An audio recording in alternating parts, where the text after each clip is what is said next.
Welcome है आप सभी का एक बार फिर से हमारे YouTube channel study with RJ पर। तो आज बच्चों हम लेकर आए हैं आपके लिए नेक्स्ट फरवरी वीक की इम्पोर्टेंट करंट अफेयर, जिसमें हम पहले ही डिस्कस करते हैं तालाबीरा थर्मल प्रोजेक्ट की आधारशिला कहाँ पर रखी गई है। तो याद रखिएगा, उड़ीसा राज्य में तालाबीरा थर्मल प्रोजेक्ट की आधारशिला रखी गई है। इसी के साथ देखते हैं नेक्स्ट क्वेश्चन। डिजिटल डिटॉक्स पहल की शुरुआत किस राज्य से की गई है? तो कर्नाटक राज्य में डिजिटल डिटॉक्स की शुरुआत की गई है। अब देखते हैं ये है किससे संबंधित। तो आप देखते हैं कि अभी हाल में बच्चों में काफ़ी ज़्यादा ऑनलाइन गेमिंग के दुष्प्रभाव देखने को मिले हैं। तो इस चीज़ से उनको दूर करने हेतु और ऑनलाइन गेमिंग की लत को छुड़ाने हेतु यहाँ पर डिजिटल डिटॉक्स पहल की शुरुआत कर्नाटक राज्य के द्वारा कर दी गई है। अगला देखते हैं, हाल ही में साधु मेहर का निधन हुआ है, इनका संबंध किस क्षेत्र से है?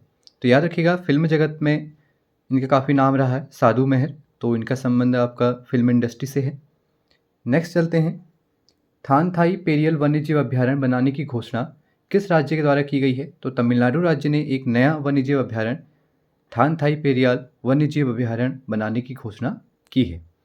नेक्स्ट देखते हैं, यूपी सरकार के द्वारा मतदाता जागरूकता हेतु मतदाता आइकन के रूप में किसे नियुक्त किया है? तो याद रखिएगा, क्रिकेटर मोहम्मद शमी को मतदाता जागरूकता के लिए आइकन घोषित किया है। एशियन क्रिकेट काउंसिल का चेयरमैन किसे नियुक्त किया गया है? तो याद रखिएगा, जय शाह को एशियन क्रिकेट काउंसिल का चेयरमैन नियुक्त कर दिया गया है।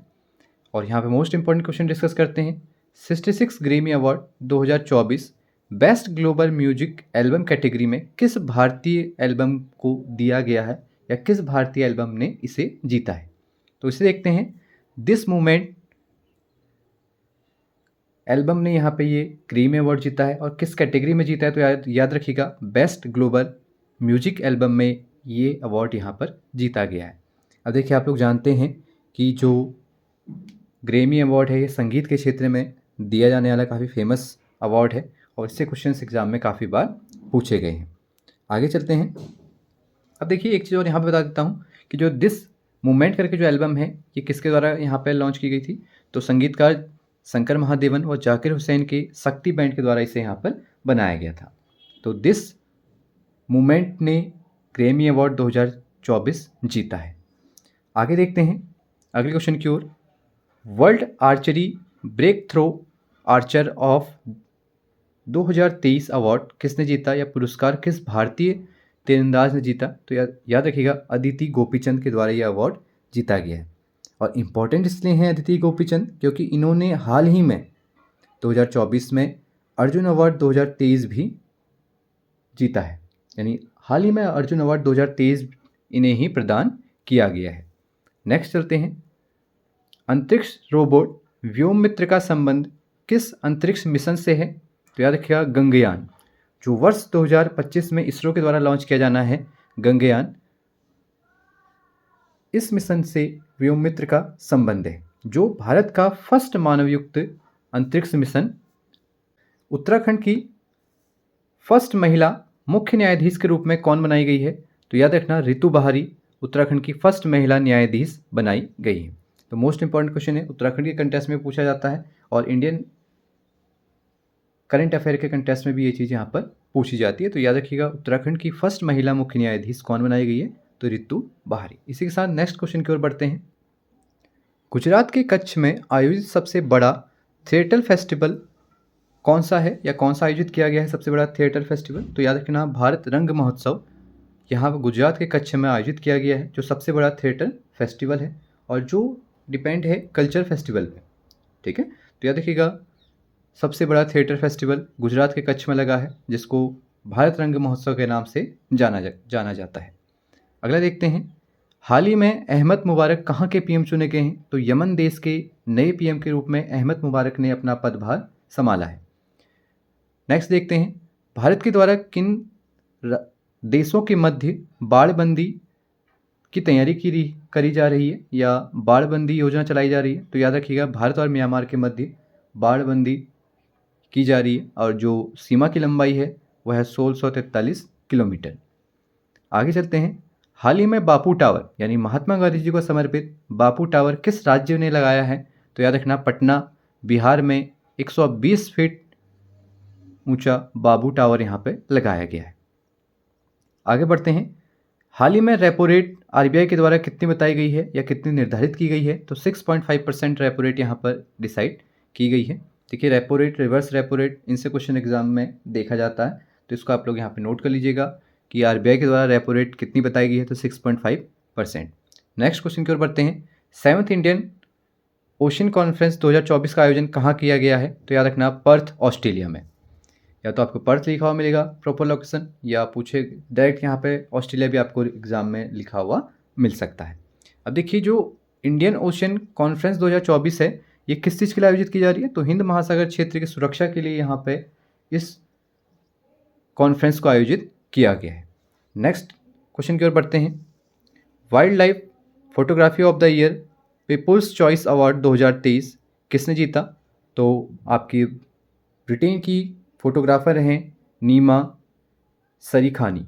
तो याद रखिएगा नीमा सरीखानी के द्वारा wildlife photography of the year people's choice category में जीता गया है, और इन्होंने एक बड़ी अच्छी फ़ोटो यहाँ पे पेश की हुई थी, तो उसी लिए इन्हें यह अवार्ड दिया गया है। अगले देखते हैं। नागोया प्रोटोकॉल किस देश ने अपनाया? तो याद रखिएगा अफ्रीका के कैमरून ने नागोया प्रोटोकॉल को अपनाया है। अब यहाँ पे ध्यान देने के लिए चीज़ ये है कि नागोया प्रोटोकॉल होता क्या है? तो याद रखिएगा जेनेटिक रिसोर्स जैसे प्लांट्स, एनिमल, माइक्रो ऑर्गेनिज्म यानी सूक्ष्म जीव के होने वाले लाभों को न्याय संगत बंटवारा करने हेतु अपनाए जाने वाली एक ट्रीटी या संधि ही नागोया प्रोटोकॉल कहलाती है। ठीक है, तो याद रखिएगा हाल ही में से अफ्रीका के कैमरून देश ने अपनाया है। नेक्स्ट क्वेश्चन की ओर बढ़ते हैं।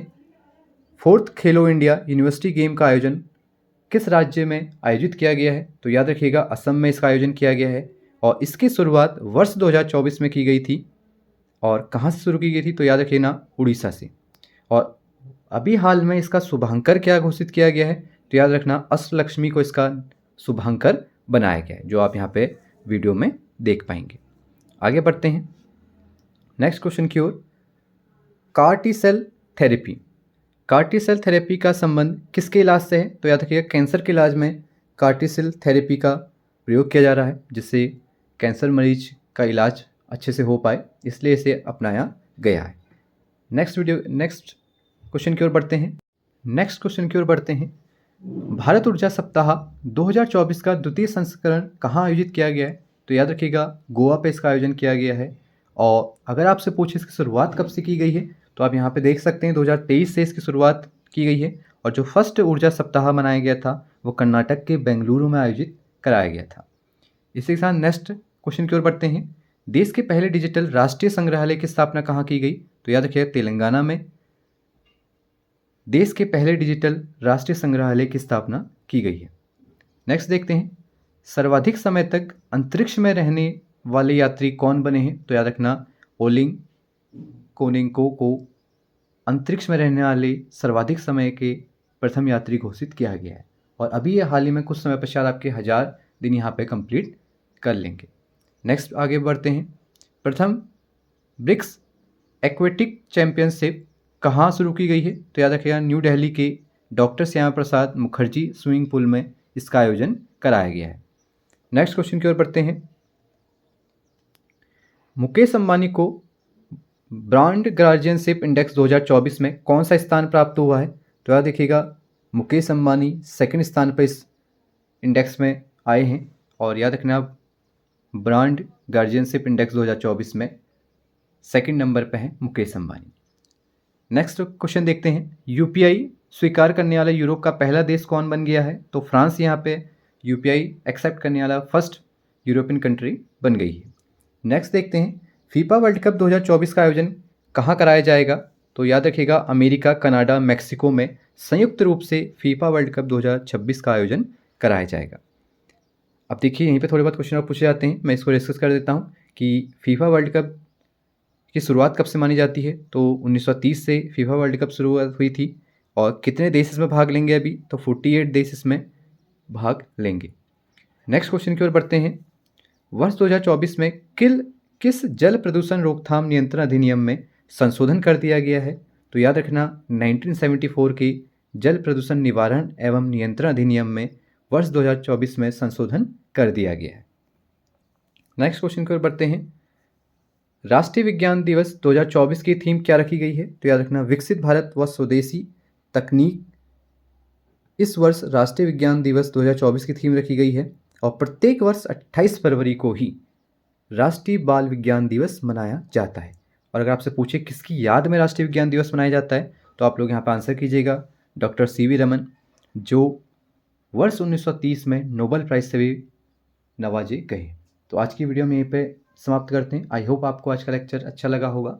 अगर आपको आज का लेक्चर पसंद आया तो आप इसे अपने दोस्तों में शेयर कीजिए, लाइक करें और चैनल को सब्सक्राइब करना ना भूलें। Thank you so much.